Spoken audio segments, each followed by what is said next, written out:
মৰমৰ ছাত্ৰ-ছাত্ৰীসকল তোমালোক সকলোকে মোৰ ইউটিউব চেনেল মনোজ শইকীয়া এডুকেশ্যনলৈ স্বাগতম জনাইছোঁ। আজি মই তোমালোকৰ বাবে পঞ্চম শ্ৰেণীৰ পাঠ্যপুথি আমি আৰু আমাৰ পৰিৱেশ পাঠটি লৈ আনিছোঁ। পাঠটিৰ প্ৰশ্ন উত্তৰসমূহ ছাত্ৰ-ছাত্ৰীয়ে আয়ত্ত কৰিব পৰাকৈ সহজ ভাষাত প্ৰস্তুত কৰি অনা হৈছে। তোমালোকে স্কিপ নকৰাকৈ ভিডিঅ'টো চালে যথেষ্ট উপকৃত হ'বা। তেন্তে আহাচোন ভিডিঅ'টো আৰম্ভ কৰোঁ।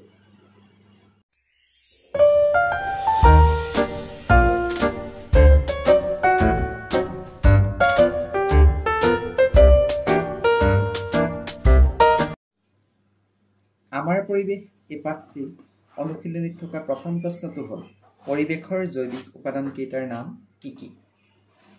পৰিৱেশৰ জৈৱিক উপাদান কেইটা হ'ল উদ্ভিদ, প্ৰাণী, চৰাই-চিৰিকটি, কীট-পতংগ, অণুজীৱ ইত্যাদি।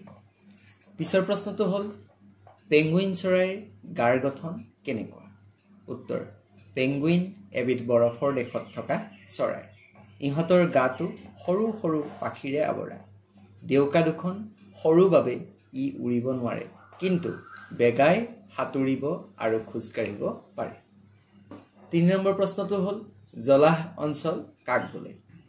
সাধাৰণতে সাময়িকভাৱে বা স্থায়ীভাৱে জলমগ্ন হৈ থকা মাটিভাগকেই জলাহ অঞ্চল বোলে। ইয়াৰ পিছৰ প্ৰশ্নটো হ'ল পৰিৱেশৰ অজৈৱিক উপাদানসমূহ কি কি? পৰিৱেশৰ অজৈৱিক উপাদানসমূহ হ'ল বায়ু, মাটি, পানী আৰু সূৰ্যৰ পোহৰ আদি। ইয়াৰ পিছৰ প্ৰশ্নটো মানৱ সৃষ্ট পৰিৱেশ বুলিলে কি বুজা? উত্তৰ মানুহে সৃষ্টি কৰা পৰিৱেশকে মানৱ সৃষ্ট পৰিৱেশ বোলে। উদাহৰণস্বৰূপে ঘৰ, দুৱাৰ, ৰাস্তা ঘাট, দলং, নগৰ চহৰ ইত্যাদি। প্ৰথম প্ৰশ্নটো হ'ল মৰুভূমিত কি কি প্ৰাণী আৰু উদ্ভিদ পোৱা যায়? এটাকৈ উদাহৰণ দিয়া। উত্তৰ মৰুভূমিত পোৱা প্ৰাণী হ'ল উট আৰু উদ্ভিদ হ'ল কেকটাছ। ইয়াৰ পিছৰ প্ৰশ্নটো পৰিৱেশত পোহৰৰ ভূমিকা কি?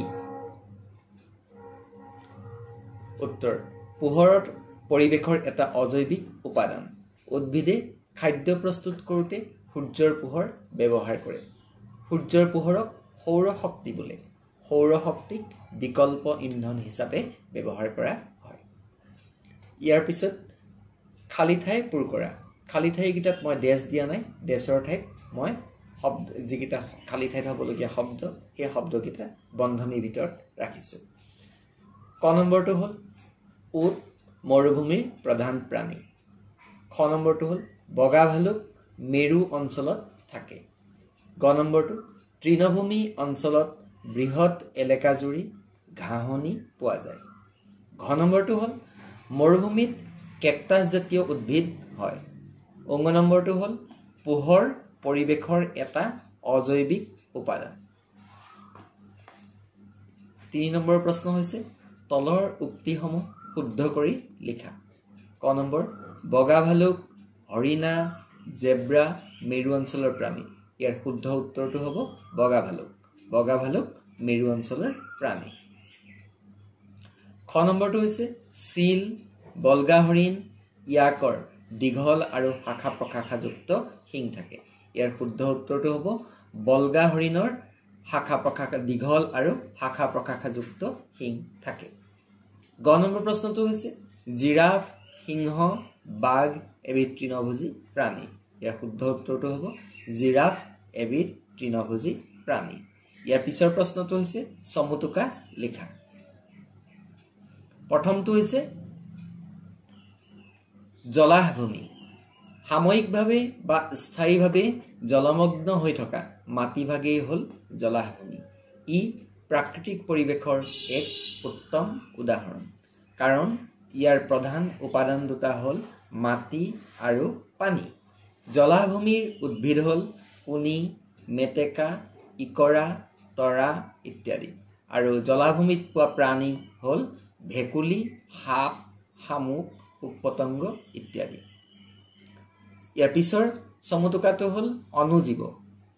বেক্টেৰিয়া, ভাইৰাছ আদি জীৱ ইমানেই সৰু যে ইহঁতক খালী চকুৰে দেখা নাযায়। এইবোৰক অণুবীক্ষণ যন্ত্ৰৰ সহায়তহে দেখা যায়। সেয়েহে ইহঁতক অনুজীৱ বোলে। অনুজীৱবোৰ বায়ু, মাটি, পানী সকলোতে থাকে। ইয়াৰ পিছৰ সমতুকাটো হ'ল পানী আৰু বায়ু পৰিৱেশৰ দুটা প্ৰধান উপাদান। পৃথিৱীৰ মুঠ পানীৰ বেছিভাগেই পোৱা যায় সাগৰ বা মহাসাগৰ। ইয়াৰ উপৰি বৰষুণ, হ্ৰদ, খাল, বিল আদিও পানীৰ উৎস। পানীৰ অবিহনে কোনো জীৱ জীয়াই থাকিব নোৱাৰে। আমাৰ চাৰিওফালে বায়ুৱে আৱৰি আছে।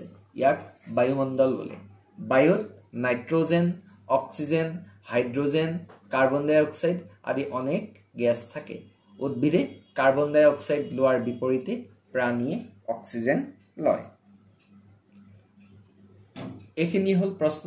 আজিৰ ভিডিঅ'টো ইমানেই।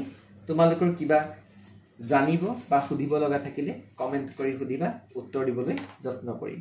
ভিডিঅ'টো চাই উপকৃত হোৱা বুলি শুনিলে মোৰ কষ্ট সাৰ্থক হোৱা বুলি ভাবিম। শেষত তোমালোকৰ মংগল আৰু সুস্বাস্থ্য কামনাৰে অনুজ শইকীয়া ছাৰ। ধন্যবাদ।